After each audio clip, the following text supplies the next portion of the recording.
గచ్చిబౌలిలో భారీగా డ్రగ్స్ పట్టుకున్నారు. 6గురిని అరెస్ట్ చేశారు. ఈగల్ టీం గచ్చిబౌలి పోలీసుల జాయింట్ ఆపరేషన్ నిర్వహించి వీరిని పట్టుకున్నారు. నిందితుల్లో రాజమండ్రి డిప్యూటీ తహసీల్దార్ ఉన్నారు. అమెరికా నుంచి వచ్చిన నీలిమ మరో 3 అరెస్ట్ అయ్యారు. బెంగళూరు నుంచి డ్రగ్స్ తీసుకొచ్చి హైదరాబాద్ లో అమ్ముతూ ఉంటారు నిందితులు. అనిదీపు is resident of Rajahmundry so అతను గోవాలో ఇలాంటి రేవ్ పార్టీ ఆర్గనైజ్ చేస్తుంటాడు. సో ఇతను తేజ నీలిమన్ కూడా అక్కడ తీసుకెళ్లాడు. 23 అంటే 24th first new year, last year new year, ఈ పాత కాదు దానికి 1 ఇయర్ బిఫోర్ 2024 న్యూ ఇయర్కి తీసుకెళ్ళి అక్కడ వీళ్ళందరితో రేవ్ పార్టీ చేయడం జరిగింది. సో అతనే ఫార్మ్ హౌస్ ఉంది అతనికి రాజమండ్రిలో. Is a native of Rajahmundry as a farm house. అతను కూడా అక్కడ కూడా చేయడం జరిగింది. తర్వాత గోవాలు కూడా చేయడం జరిగింది. సో ఇతను అలవాటు చేయించాడు నీలిమకు, తేజకు.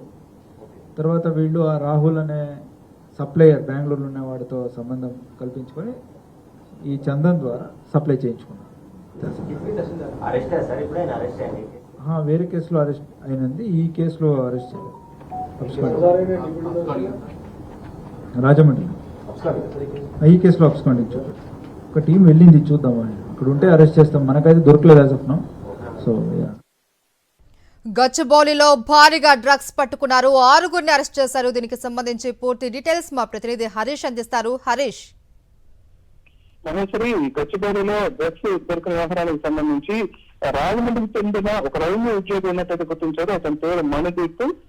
ప్రస్తుతం అయితే పోలవరం ల్యాండ్ అక్విజిషన్ కార్యాలయంలో డిప్యూటీ తహసీల్దార్ గా పనిచేస్తారని గుర్తించడం జరిగింది. అయితే ఈ సంఘటన జరిగిన తర్వాత మణిదీప్ అక్కడి నుంచి హైదరాబాద్ బయలుదేరి రాజమండ్రి వచ్చేసి ఏమి తెలియనట్టు డ్యూటీకి అటెండ్ అయినట్టు తెలుస్తోంది. దీనికి సంబంధించి కూడా పోలీసులు ఇప్పటికే విచారణ జరుపుతున్నారు. అయితే మణిదీప్ సంఘటన జరిగిన తర్వాత ఎందుకు వెంటనే అదుపులో తీసుకోలేదన్న విషయం మీద కూడా స్పష్టత లేదు.